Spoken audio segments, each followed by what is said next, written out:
قدرمن لیدونکو سلامونه درناوی ګرانو خویندو ورونو ځوانانو ماشومانو ستړي مشي دا له ډنمارک نه د افغان غږ د تلویزیون استودیوګانې دي زه یوسف هیواد دوست ما او د یو څو لاندو شیبو لپاره د دې اونۍ د خبرونه په باب تاسو سره خبرې لرو خبرونه زمونږ چمتو ده د رادیو او بیلابیل مطالب لري د 2 ساعتونو لپاره خبرونه په سیګنال باندې راپیل کیږي چې تاسو په ورته راګرځو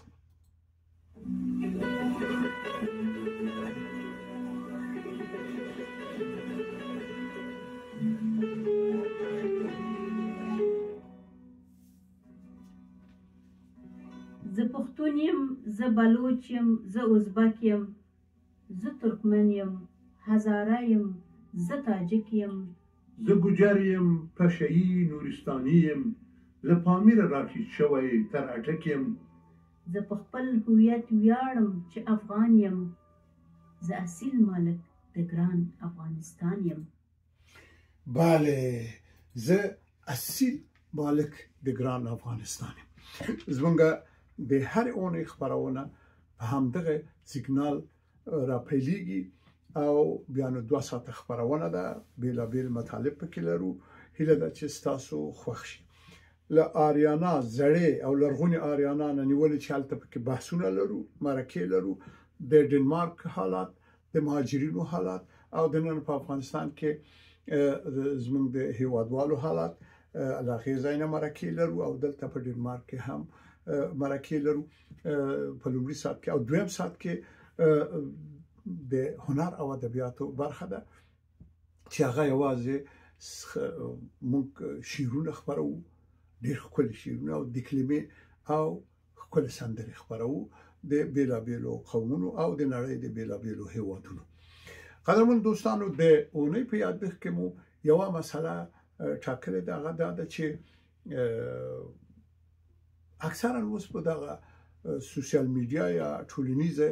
رسنیو کې داسې یو چلن کیږي له بده مرغه چې هغه د افغانستان د خلکو هویت او تاریخ او ژبو قانونو حتی مذهبونو ته حتی کورنۍ ته سپک نظر کیږي او ډېر بد خبرې کیږي دا دوی پورې اړه لري هر څوک خپل کلتور او فرهنګ ته خودلای شي چې څه ډول د خپل وطن سره د خپل وطنوالو سره د خپل هیواد د تاریخ او فرهنګ سره څه ډول چلن کوي هغه دوی پورې اړه لري اما ځینې ارزښتونه دي چې هغه ملي ارزښتونه دي او هغه په ټولو پورې اړه لري په دې خاطر د افغان غږ تلویزیون هم ځان مکلف ګڼي چې په دې باب خپل نظر څرګند کړي او هغه دا چې افغانستان د ټولو افغانانو ګډ کور ده ځان یو تاریخ لري دا د سینې لکه پاکستان او یا ایران چې نوې را پیدا شوی د ازمن شاوخوا کې هیوادونه ټول تقریبا نوی را پیدا شوی تاجکستان ازبکستان ترکمنستان دوی د شوروي اتحاد یو برخه او هغه وخت لاغې مخکې هم د شوروي اتحاد د مخکې د تزار په وخت کې د هیوادو حکومت دغه سیمونه نه درلودل هلته ملکوت طوایفي و لکه یو وخت په افغانستان کې ملکوت طوایفي و کله ایران خو نه و دا ایلام او فارس دوی په راغلي مونږ خواته په مونږ یرغل کړو کله مونږ ورغلیو بیا ایران مم را خپل کړای دا تر آذربایجان پورې او تر داغستان پورې تر دغه چیچین او د منطقو پورې هغه آزاد خان خو تاسو اوریدلې چې هغه په ترغه زيونو په یعنی آذربایجان او د چیچین او د داغستان په دې سیمو کې افغانانو پچای کړي همداسې در وخت د پاکستان خو هیڅ نه و دا خو زمونږ استاد په مخ کې را پیدا شوی او وړاندې لاشه هندستان باندې افغانانو خپل واکمني درلودله غوریانو دودیانو سوریانو غزنویانو همداسې در وخت چې ابدالیانو احمد شاه بابا او بچیانو همدغه افغانانو همالته اوس تقریبا 40 میلیونه افغانان چې دي د کومه شو چې خپل ژبه هېره شوې ده او په اردو ژبه یا هندي ژبه خبرې کوي خو دا هغه بقایا دي چې تر اوسه هغه خپل کلتور او فرهنګ ساتلی خو ژبه اکثرا نشي کولای وغږیږي نو عرض می‌کوم چې دا ملي ارزښتونه دي او ملي ارزښتونه د زغم وړ نه ده چې څوک ورته سپکاوی وکړي. په دې خاطر موږ هیله لرو له ټولو رسنیو نه، له ټولو مؤثر او اغېزمنو کسانو او شخصیتونو نه چې هغوی هم په خپل کورنیو کې، هم په خپل ټولنو سازمانونو کې، هم په خپل ګوندونو کې او هم په جمعیتونو کې، هم په د افغانانو د راټولېدو په ټولو مراکزو کې په دې باندې خبرې وکړي چې دننه په افغانستان کې هم په همدغه هویت موږ ژوندي یو. افغانستان نه بیلیدونکی نه تجزیه کېدونکی هیواد دی چې دا اوس تجزیه کو په دې قومونو باندې د شي پاکستان د تجزیه شي، د ایران د تجزیه شي، د ډېر بیل بیل هیوادونه چې یوازې زموږ استاد په شاوخوا کې داس خو نه کیږي. یو دا خبره ده. بل دا خبره ده چې کوم د وطن نم د باندې راوتلی خو خالته به یو مشکل او یو کودتا به یا یو انقلاب یا به یو داسې ګډوډي و چې هغه په لکونو خلک مړ کېدل، لسمکه او هوا نه اور ورېده، خو دا خلک مجبور شوي چې ټول موږ او تاسو راوځو. په میلیونونو کسان راوتلي دي، یعنی نږدې 12 میلیونه، تر ځینې کسان خو 15 میلیونه پورې افغانان د نړۍ په بیلابیلو هیوادو کې.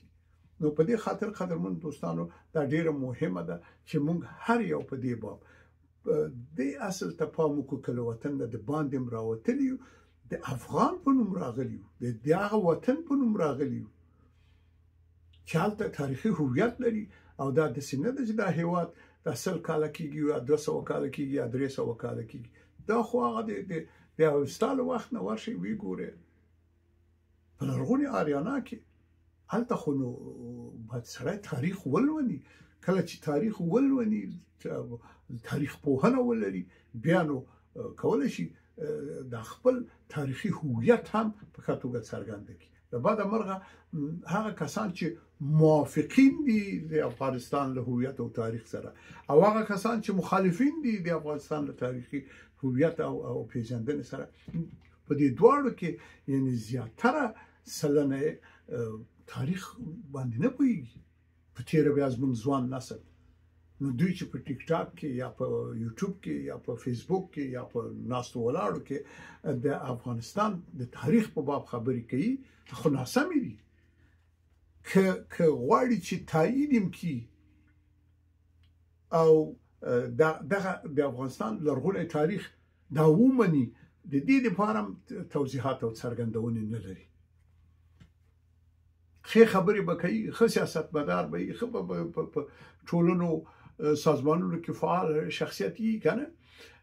شعر به وایي، داستان به لیکي یا به ژورنالیستانی. خو لکه ما غوندې بیا به بې خبرې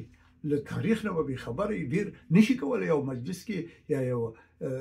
رسنۍ کې د خپل هویت نه دفاع وکړي. او هغه کسان چې مخالفین دي، هغوی چې د افغانستان او د افغانستان له نوم سره مخالفت کوي، هغوی هم تاریخ خو یې نه دی لوستلی، د احساساتو تر تاثیر لاندې راغلي. د هغو کسانو چې هغوی اصلا پردي دي یا له همدغه منځنۍ اسیا نه موږ ته راغلي دي. په تېرو وختو کې د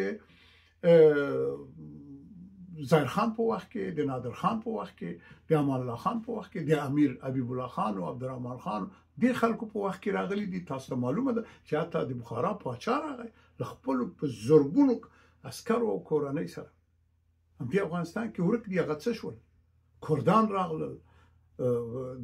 د ایران د بیلابیلو اقوامو ډېرې په سلګونو په زرګونو کورنۍ راغلي افغانستان ته، له احمدشاه بابا سره، له تیمورشاه سره، همداسې در واخله وړاندې د غزنویانو په وخت کې، د لودیانو په وخت کې، د سوریانو په وخت کې، له همدې هند نه او د ایران نه او د منځنۍ اسیا نه خو ډېر کسان راغلي دلته. هغه چې اوس موږ سره مخالفت کوي، دی خپل هویت نه لري، که په هویتۍ کې دی سوځېږي. نو حیران پاتې ده چې اوس خو نشي ویلی چې زه ولاله یو وخت له هندوستان نه راغلی یم یا له د ایلام نه، هغه وخت کې خو نه د ایران و او نه د فارس و، ایلام یو ځای و، دا اکثرا عرب دي. او یا وایي چې زه ولا خو د منځنۍ اسیا نه راغلی یم، دا خو نشي ویلی. دا هم نشي ویلی. او دا چې دلته د دې ټیم داسې په غوږونو کې ورته دا وراورولي دي چې دا وطن خو ستا نه ده، د افغانستان خو ستا نه ده، دا خو یو جعلي نوم ده. خلا بې له دې چې له تاریخه پوه وي، بې له دې چې دا خپل موقعیت وسنجي، هغه ده پکار ده هم ځان ته پکار ده، هم ولسو خلکو ته هم یو نوم ته پکار دي. دوی په دواړو حالاتو کې تاریخ پوهنه ضرور ده. باید د خپل هیواد له تاریخ سره آشنا اوسو، ادبیات سره، له فرهنګ سره، په مجموع کې د کلتور او دود او دستور سره، چې دا بیا ته مثلا په اوستا کې ولټې یا په ریګویدا کې ولټې، په هغه وختو کې چې هلته ځینې اثار پاتې دي او یا سینه په سینه راغلي، یا ډبر لیکونه چې دي په ډبرو کې چې ځینې لیکنې پاتې دي کنه، یا په سکو کې د پیسو کې،